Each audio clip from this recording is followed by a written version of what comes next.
All right, so today on the Billion Bet podcast, we have Christian Osgood. Christian, thank you for joining us. Just a quick introduction. Christian has over 200 units. He runs multifamily strategy, and he even has his own property management company, which I believe the units are managed under, correct? That is correct. We effectively self-manage. I do third party, but I think about in my property management company, about 65% of the units are owned by me. Okay. Wow. What initially, I know there's lots of podcasts out there. You talk about how you did it. I don't really want to cover that today because, you could go to multifamily strategy, you could see how you guys did it. There's tons of stuff out there. I'm kind of Yes. curious how you pivoted from what you were doing before and what initially got you interested in real estate. Ooh, I like that question. So, real estate was interesting for me. I actually, when I graduated high school, I was given Dave Ramsey's book. So, while a lot of people on a lot of podcasts are like, "Oh yeah, Rich Dad Poor Dad" was the book that started me out, I actually started with a belief of, "Hey, you need to save your way to being wealthy." So I got all the way through college. I got into my first job. I got into my second job, and I was in sales, and I did well in sales. Yeah. I consistently never had enough money. I totaled a car. I had to save up for a new car. I had like I remember having a bike to work, like which was not all that close. While my cars were between stuff, and I was like, "This is why do I not have more money? I'm budgeting, I'm saving, I'm living way under my means. Why does it always feel like I'm chasing money or saving up for the next thing?" Well, then I did read Rich Dad Poor Dad, and there was something about that that just clicked of like, okay, so we need assets. There's a problem with Rich Dad Poor Dad, though. There is nothing in that book. Like literally, you go through the whole book. There's nothing that actually tells you what to do. Hmm. It's only mindset. They give you a whole, this is what the rich do. They buy assets. This is how balance sheet works. There's so much value in there. But you get to the end and there's no actual tangible action steps. And so when I looked out at all the different types of side hustle or passive income, the one that I always fell back to that I loved was real estate. It was exciting. And I got to a point where I drive around and you look at all these buildings, no matter where you go, and I'm like, someone owns every single one of these. Every building that you look at, someone owns. Yeah. So why can't I be one of those someones? And from that point, I started again, still Dave Ramsey's mindset. I started saving to buy a duplex. I bought a duplex. I bought another duplex. I bought my house. The cash flow of those duplexes paid for my house. But that's really why I got started. Is I just wanted some sort of financial freedom, and I just got obsessed with the fact that every building can be owned by someone. And every time I drive around, I worked in downtown Seattle. You just look at all these buildings. I'm like, there is a person behind each and every one of these, and I doubt every single one of these people is losing money every month owning these. There is a way to play this game. And so I got obsessed with that idea and it just stuck and I never stopped thinking about it for 6 years. It just focused on like how to do it, how to do it, how to do it until I came up with the strategy that worked for me. So did you stick with your Dave Ramsey strategy for those 6 years, saving, and then were you leveraging, or were you just purchasing all cash? I was leveraging, but I was using kind of the way. I mean, this is kind of how Dave says to buy houses too. But it's like, yeah, because he does let you leverage for house. His brand is no debt, but he actually does have some exceptions to that. Well, I was doing it was basically the first one was supposed to be a house hack, Okay. but then COVID hit, Hmm. and I actually got a written permission from the bank for like I'm like I left the CoStar Group. I changed jobs. We bought this 30% down, owner occupied. We no longer really want to move into this house. I want to move into my one that was going to be a rental. And the bank just said, okay, we're fine with that, which is great. I know a lot of people cheat the system. I like playing by the rules. So I actually did it legitimately. Yeah. I bought owner occupied, never moved in, and had the bank's permission to do so. My second one was purchased with hard money. It was a burr, Okay. and I'd seen that strategy on bigger pockets. Put money in, pulled the money back out. So while I was leveraged on it, I was cash flowing about $1,300 a month on a $0 total investment. That one made sense. What I ran into is I did have to spend my money on the reno budget and refi out. So what I found is I'm still having to use I'm only able to work with my earned income. And so at the time I had sidelined $50,000. I spent all of it and then refied it back out. You can recycle this and you can grow. The problem is $50,000, you can recycle it again and again and again. It doesn't solve $1 million issues. And if you're trying to, if you hit a goal, like for me, it was my wife got injured as a teacher and it was the middle of COVID, which was politically insane in Washington State. I'm like, we're having to teach things that, like, she's being forced to teach things she doesn't believe in. Yeah. And she's injured and the school district doesn't care. Like, I had an urgency to get my wife out of teaching. If the goal is to provide for my family and be an entrepreneur, that's a multi-million dollar problem. That's not a $50,000 issue. And so for me, this traditional saving way was never going to hit the goal in a reasonable timeline. And so I had to pivot. And I think that was the change for me is once I knew what I wanted to do for years and years and years. The way I did it was completely determined by defining the goal and putting the timeline behind it, which is, in retrospect, the most basic thing. Also, funny enough, like the first one of Dave Ramsey's baby steps is like, have a definable goal, set a timeline, write it down. Like the basic stuff, it does work. The goal matters. The path there, I don't think with the way that the U.S. economy prints money, that the save there works unless you're Dave Ramsey's and you have a $700 million net worth from your active income talking about why you don't use debt. Yeah, and that's a little bit different there is that he's saving money, but he's not just saving from a job, he's saving from a business, which is completely different. Absolutely different. Yeah. Being an entrepreneur, you have a ton of upside and a ton of downside and you take a ton of risk, but you can play the game differently than someone with a 9 to 5. If you're someone with a 9 to 5, there's really nothing in the system for you. You're going to work for someone else for 30 to 45 years and probably be able to retire if you place the money well enough. Yeah. I mean, even that's about the only other way to play the game. The way our system is designed, which makes sense, right? On an economic standpoint, you want your population working and being productive. How do you do this? You put a carrot at the end of the stick that's 40 years out. And you're like, all of your best years are given to us. Like, I mean, it's just what you do. It makes sense. It's pretty sad, though. But I mean, it is super sad. And if you don't want to be one of those people, you have to get creative and work outside of the box, which is, again, that's the why I got started and how I ended up on my strategy. Is I was like, status quo is unacceptable. So let's go do something else. Yeah, and I'm glad that pivot worked. When did you decide, hey, I like Dave Ramsey's strategy, but I kind of want to start making my own strategy? Like I got a little more skin in the game and confidence. I think for me it was actually a defining of strategies. I read Kiyosaki and I loved the principles. Okay. And I read Dave Ramsey and I loved the idea of being debt free. Okay. And what I found is that because of marketing and online algorithms and just people liking extremes, they're able to sell people on an idea because Dave Ramsey's idea is so obviously true. Yeah. If you spend less money, you'll have more money. It's like, well, yeah, that's believable, right? It's so obviously true that you can buy into it. Rob Kiyosaki. If you only buy assets and you never pay off the debt and debt's not taxed, you'll have more money available. Like, obviously super true. Totally different strategies. What I found is the truth is somewhere in the middle. You can lever up and build an income stream and use that income stream to pay off the debt.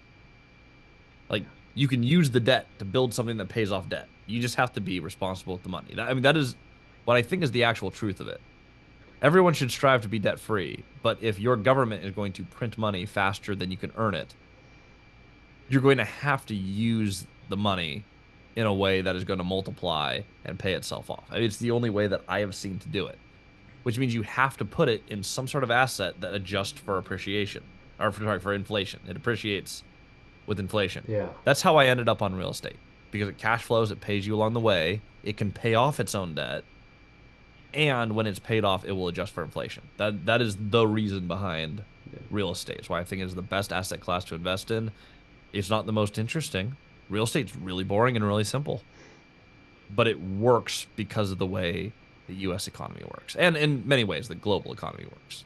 Real estate will continue to be paid off real estate, I believe, is the best investment you can ever make. But if you don't have enough money to pay it off, we have to build a path to do that. Lever, stabilize, optimize, pay off the debt, done. How do you go about risk management? So, risk management, you need cash flow. And I say this, I've never had a podcast or a YouTube video where I haven't said this. Long term cash flowing, fixed rate debt. That is it. Variables kill you in business. I want constants. So, long term, if I buy something that cash flows, the expenses don't change. Income does go up over time because of inflation and property improvements and good management. So if your income goes up and your expenses are more or less fixed, that works. Long term is really important. Fixed rate, the funny thing is we were saying this back when interest rates were 3%, like fixed rate is everything. And everyone's like, oh, but what if rates go down? Well, then they like doubled and everyone's like, oh my gosh, variable rate, that's terrible. There's nothing new here. People get wiped out by variable rate debt in every market cycle. We just said things, kind of like Dave, that are so obviously true. If you buy income and don't change your expenses and operate the property better every year, you make more money. Every deal you close, you have more cash flow. More cash flow lets you buy more real estate. It's a self-sustaining system. So that's how you mitigate for risk. The math is easy, but you get really good at it, and that does not take years of time. That takes weeks of I understand what a debt service coverage ratio is. I understand how cash flow is calculated, and I understand how to calculate my expenses on a piece of real estate. If you can do those three things, you can buy things that cash flow, and that's it. Buy in cash flow, lock in your variables. That's definitely something worth noting for a lot of people. I'm sure they could take that away. In regards to the commercial real estate space, I know not necessarily the multifamily, but the commercial office space. Do you see that affecting the market at all in the next couple years as people have transitioned to more remote jobs? Yes, I think it will. I think a bigger impact on the market is probably going to be all the syndications that failed, where they did the variable rate debt thing. I think that's going to have a huge impact, and that is on multifamily, on office, it's on everything. People raise money for deals that are too skinny because they get paid on the front end. I'm not saying all syndicators are bad. I'm not saying all syndications are bad. I'm saying there's a huge problem in the way the incentive system is on there. If you are paid to buy instead of paid to perform, as a syndicator, the incentives do not align well enough with your end user. And they always make the argument like, well, no one would invest with us again if we didn't. It's like, it doesn't matter if you just pulled out hundreds of thousands of dollars from your network. You already got paid. So there's some problems with the model, and I think that is going to cause a lot of problems to real estate. I think in the office space, it's just changing. And what we're seeing right now is people don't like to work. And working from home is not as effective as they hoped it would be in a lot of cases. So you see a lot of the big companies, a lot of your tech companies are bringing everyone back to work. I have a lot of friends who are engineers or in the insurance space. They absolutely could do their jobs from home, but they're finding that there's things in an office like just transfer of knowledge from senior to junior staff that's not happening at work from home. So I think we'll continue to make a migration back to office more than I think a lot of other people do. It will never be what it was. Work from home aspects are going to stay with us forever, and we're not seeing enough population growth anymore to say like, oh, we'll just fill all the office space that vacated. So office will suffer for, I think, some time, but not as much as some people are saying. Okay, that's fair enough. Thank you for answering that. That's something I've really wondered for a while if it would make a ripple effect or not. But it sounds like from what you're saying, really the syndicates are what's going to do it. Maybe get some cheap pre-foreclosure deals and stuff like that. There will be options with bank repossessed properties. The problem that it causes in the economy is notes default, but banks are reactive, not proactive, which is a bummer. So as we see interest rates go down and we see the market stabilize, lending is going to tighten up based on what happened the prior few years. So what I'm expecting is going to happen now that they were skyrocketing up, they pulled back a little bit, and I think we're probably going to stabilize somewhere around where we're at in the, you know, 5.5 to 7% range. We'll fall somewhere in there in the long term, I think. But the banks are going to react on the amount of loans that defaulted over the last 2 years. So I think getting money for your deals in anywhere, commercial real estate, is going to tighten up a lot over the next, we'll say, 6 to 48 months, somewhere in there. Banks are going to tighten up a ton. That is my prediction, which is going to kind of gum up the system. So if you're buying stuff, creative financed or bank financed, make sure that you have longer balloons, 5 year plus, because the super short term, I think we're going to have some serious difficulties. Trying to get new loans after they mature or when they're getting closer to maturing. Yep. I think just getting money out of a bank is going to get harder. We've seen a lot of banks start to get shut down. There's a lot of regulation coming in. And again, it's all reactive to what happened. It's not a symptom of what's happening right now. And then in a few years after that, it's like, oh, we have a stabilized market. Things that were purchased are no longer defaulting. And then banks will slowly loosen up again. But on the bank cycle, I think we're headed into the worst end of lending, where it's like there's money in the economy, things should be working, but banks don't want to put out new money, which causes a lot of problems for commercial real estate. Do you think that this will help slow inflation? I think our inflation pro That's a good question.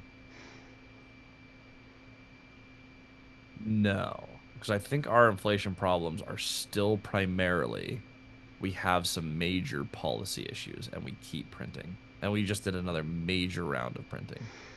I'm usually pretty apolitical on podcast. Personally, I'm not at all. But with things like, hey, we have open borders. We're going to give a ton of money to other countries for wars that aren't our own. I'm all in support of helping the world, but we have a lot of problems at home, and we are printing and sending money outside of the U.S. We're devaluing our own dollar.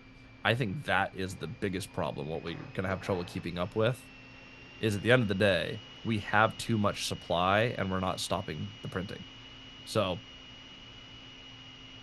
we'll see things that affect inflation, but the way to fix inflation is to limit the amount of money that you add to circulation, and we're not seeing that happen. Yeah, I don't think that can happen. No, and we're in a political system, well, a two-party system of everyone needs to make the economy feel like it's doing well. So both sides will continue to print money. I'm not, if anyone gets offended that I don't like our current policies, Well, I loved Donald Trump as president. He printed a boatload of money. It's not like he's not part of the problem. There's a lot of things on both sides that just absolutely irrational amount of printing because they want to get reelected. That's just part of our system. So unless we fix that, inflation is going to just continue to be a thing, which means I'm going to continue to buy properties with debt and let the U.S. devalue my debt. attaboy. That's what you got to do. So, how do you keep an edge on the economy? Do you have any like forward indicators that you like to look at? Do you dabble with anything like that? No, I negotiate my own deals with my own debt terms. That's why I love creative finance. I don't care what the economy is doing for my business. It doesn't materially affect it. That's good. If I had to do a whole bunch of refinances, that would be one thing, but I have long-term debt. Hmm. If I didn't negotiate my own interest rate, I would be subject to interest rates. But I don't care. Yeah. Almost everything I've purchased has been seller financed. The rest have been done with hard money, and I have a way to refinance out of them. So I've won on price by enough where it wouldn't matter. The way that we built our business is market agnostic. So I don't spend a ton of time in the market because I own no stock. Yeah. I have real estate on my own debt terms and my own price under my own property management company. There is very little that happens in the economy that has anything to do with me. Because at the end of the day, the people, and I do entry level housing. So the people who live in my buildings need somewhere to live. Yeah. And there's no nicer place to go. And in many cases, there's no less expensive place to go. We do what I call functional flipping, where we come in, I buy everything. Everything looks the same in my buildings. Same Okay. floors, same paints, same countertops. We know how to make a space beautiful and cost effective so that I can keep rents down and we work on solving homelessness. There will always be a need for that. And so, whatever's happening in the economy, I have a product that is needed and I have terms that I control. So, that's my 2 cents on that. And that's why I love entry level housing more than any other area of housing. I'll never be on HGTV for beautiful renovations. Every building I have looks astronomically nicer than the other properties in the price point, and I charge about $50 a month to $100 a month less for rent because we can. And I never deal with vacancy because people do not move out of those. They're nice, the maintenance is well done, they're pretty, they're not insane, but they're nice places to live at the most affordable price. And if you can do that, we're the Walmart of housing in our market. Yeah. That's It's functional, it's there, it's affordable, it's for everyone. That's incredible, incredible business plan. I have a similar business model, honestly. I do lawnmower, snowblower repair. So I have Yep. a custom built out trailer. I go right to the people's house. I pull up, fix everything on site. The trailer's fully stocked with parts. And it's just like your business. If the economy goes up, well, people get their machines tuned up. If the economy goes down, they're going to get their machines fixed because they're not buying new machines. So it's kind of the same thing. If you can find one of those businesses that in either market you're still winning, kind of storage units are another good one like that. Really, they're good business models, honestly. Well, and what I've found is like a lot of the big, people you see who just make crazy money, they're in tech, they have digital products, there's all these different things that are higher yield. Yeah. But you ask any billionaire what business, if you started from zero, what business would you start in? It's always real estate or service businesses. Mm-hmm. They're stable, they're predictable, they're needed. You build a base there, and when your basic needs are met by whatever company that you have, a business that you have in that sector, out of stability, you get to be way more creative and your risk tolerance goes up. When your needs are met, you Yeah. get to do these projects that are crazier. So when you see the entrepreneurs like, oh, they made $100 billion, a lot of them did it on the back of a service company, and this is their third or fourth company that they had the ability to do something bigger with. Yeah. So I love that. I love that that's what you're doing. It's the same concept. You start with the basics. It like basically it needs to be simple because if it's simple, it's repeatable. And if it's repeatable, it's scalable. And any business worth doing is a scalable business. If you hit those basic metrics, Mm-hmm. and it's something like yours, Yeah. there's basic supply and demand for this. That is the best way to get started as an entrepreneur. Then take your $1 billion idea and do that out of the cash flow you create from your stable businesses. So yeah, I love what you're doing. That is exactly the way I think the most successful people play the game. Thank you. Yeah, it really it changed my life honestly over the past. Well, I've been all my whole life I've been kind of like doing entrepreneurship kind of things. But the past 2 years, I started this business, and really, I was like, all right, this is gonna be a professional business. I'm gonna do it right. And now, after 2 years, I have over 100 reviews on the internet across different platforms. People post about me. It's uh, it's completely different because now it's like, all right, I'm going to be getting jobs every week because every week I get jobs, and it's where 2 years ago it was like I was just trying to get one job and then a second job, and once you're able to get the consistency, then you can start looking into different ventures and you could, find something that's the end goal. Because obviously you're not going to be a mechanic for the next, 50 years most likely. But Yeah. it's uh it's just a completely different mindset. And then trying to, like encourage your friends to step up and do it too. That's something that I kind of, struggle with sometimes is like finding like-minded people because in my area, I kind of live in a more like affluent area in the Chicago suburbs, and man, everybody went away to college. Like I was kind of the black sheep. I stayed back. I got a cybersecurity degree, but I just went Mm. online, so I never went away, and it was definitely different. The funny thing with starting businesses, this is one thing I did get from the tying it back to the Kiyosaki thing. Okay. So you have the stable simple, repeatable, scalable business. Yeah. The end goal of every business, it doesn't mean that you have to, because a lot of people love what they do. But there's a difference between being self-employed and having a business. All of us who start businesses are self-employed when we start. Like you are the player.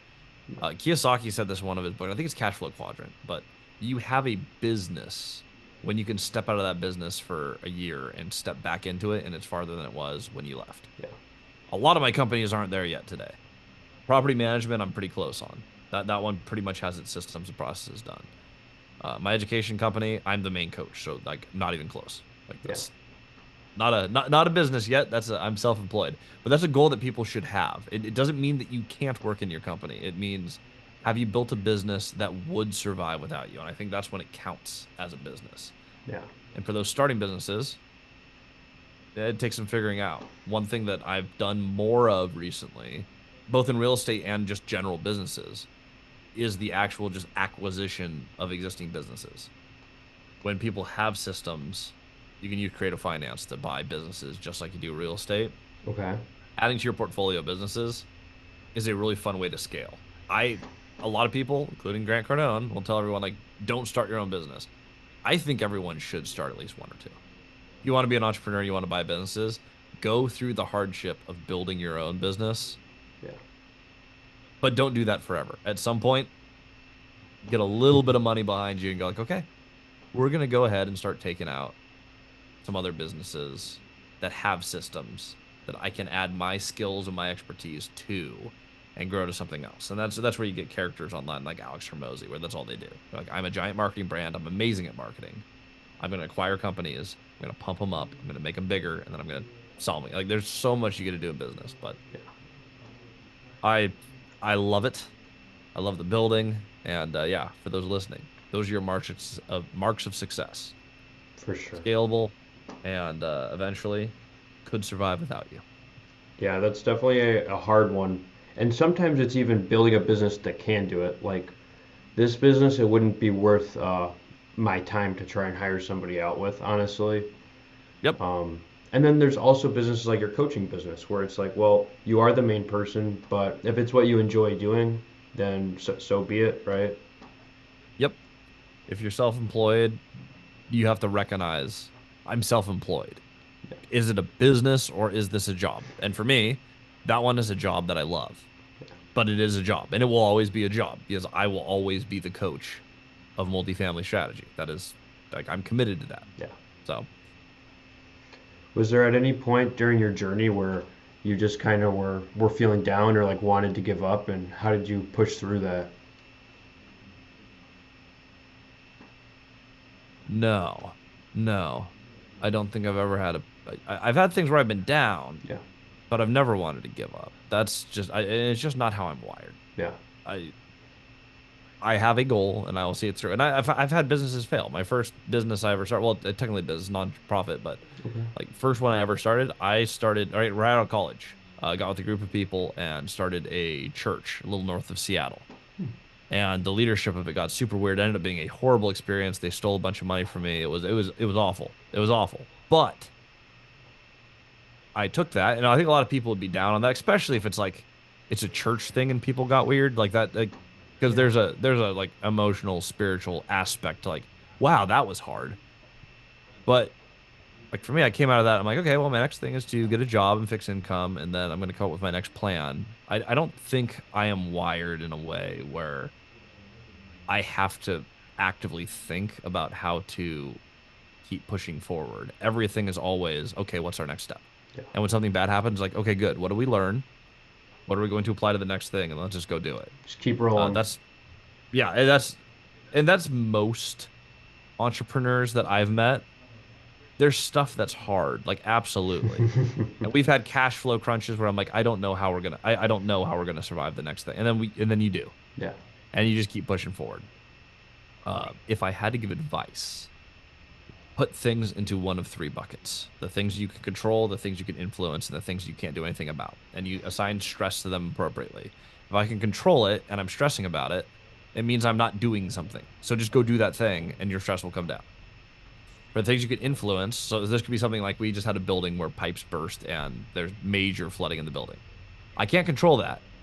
I can influence it by working with insurance, by getting contractors out there. Like there's action steps I can take, but I can't fix it myself. Hmm.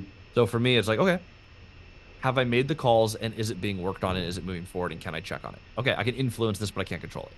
And there's things where I'm like, I can't do anything about this. Like it just is. We've had plenty of things that happen where there's a wrong employee in the wrong position. I have to fire them. I'm having trouble finding someone, but I've taken all the steps I can take to get the right person in the position. It just is. I would it be stressful? Yes. But am I going to assign stress to it? No, because I can't do anything else. So my stress is totally wasted. If you are getting Oh, into this game, there's a lot of things that can wipe you out emotionally. This is the easiest way I found to get over the emotional thing because stress is meant to help you survive in like the wild. yeah. It's meant to keep you alive from being hunted. Yep. In business, stress doesn't have any value. It's a zero value thing that is meant for other survival things. So it's like if you can put your stress in a box and figure out how to sort it, leave emotion out of business. Business is tactical, period. Yep. I when I first got into it, I funded this business I started with stock with option trading actually, and that was the same exact thing I had there too. Was you can't get emotional about it. You have to stick to the chart. You know, if you got to exit, you got to exit. So be it, right? You know, usually it went well, obviously, but you can't get emotions tied up because facts are facts, even if you don't agree with Yep. them. Yep. Facts don't care about your feelings. Business is fairly calculated. There's a lot of bad operators. There's a lot of stuff that you deal with, and so you take it all as it comes. And sometimes, especially in the online space, like there's stuff that happens. Like most major crime happens domestically, Yeah. and most of the terrible things that can happen domestically. So if you have 2 or 300 rental units, you deal with stuff. Sometimes we talk about problems, and that's feedback I've gotten online. They're like, "Wow, you come off really heartless." I'm like, I definitely care, and there's some situations that have really rocked me emotionally. But at the end of the day, my job is it's to provide safe, functional housing and nice places to live for people in exchange for rent. It's not that I don't care. It's I'm not emotional about horrible things happening because I am being tactical about keeping everyone else in my community safe. And that's my job. Yeah. It comes up a lot though. I get so many YouTube comments of like we had a murder in one of our units. Granted, I have over 200 units, so it's less than 0.5% of my portfolio. This is a very rare occurrence. But people do, in fact, occasionally kill each other, and it usually doesn't happen out in the open downtown. Like it's typically going to be at a house. This happened in one of our rentals. Had so much feedback like this guy doesn't care at all. I'm like, well, the question I was asked on the podcast was, what's the hardest thing you've had to deal with, and how did your team react? I'm like, I'm talking about how the team reacts. My main thing, Washington State, by the way, uh, killed someone. They killed a minor in a unit Washington State. in Washington State. They filmed it. They were released from prison on bail 2 weeks later, and they hadn't paid in a year, and it interrupted the entire evictions process. They went, oh, they couldn't have possibly responded to your eviction notice because they were in prison for killing someone. So you have to restart. And so I'm spending all this time and money and effort trying to get this very dangerous individual out of a building.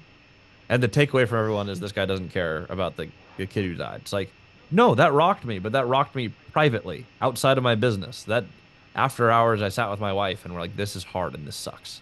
Yeah. In business, that has nothing to do with my job. My concern is the other 40 families that live there and how I keep them safe. So it's stuff you have to deal with in business. There's stuff that's super stressful, and it's in every business. In real estate, if you're doing residential, just so people know, you deal with the hardest of hard stuff because it is people living in buildings. Like, it's hard. I I cannot even imagine. I'm almost speechless after that. What a I call up. wish I could say that was the worst thing that's happened. It is the second worst thing that's happened. The worst one was so bad I'm not gonna talk about it on a podcast. That It's too deep. that's But okay. there's bad shit that happens. Is the long and short of it. You do everything you can. Oh, oh man.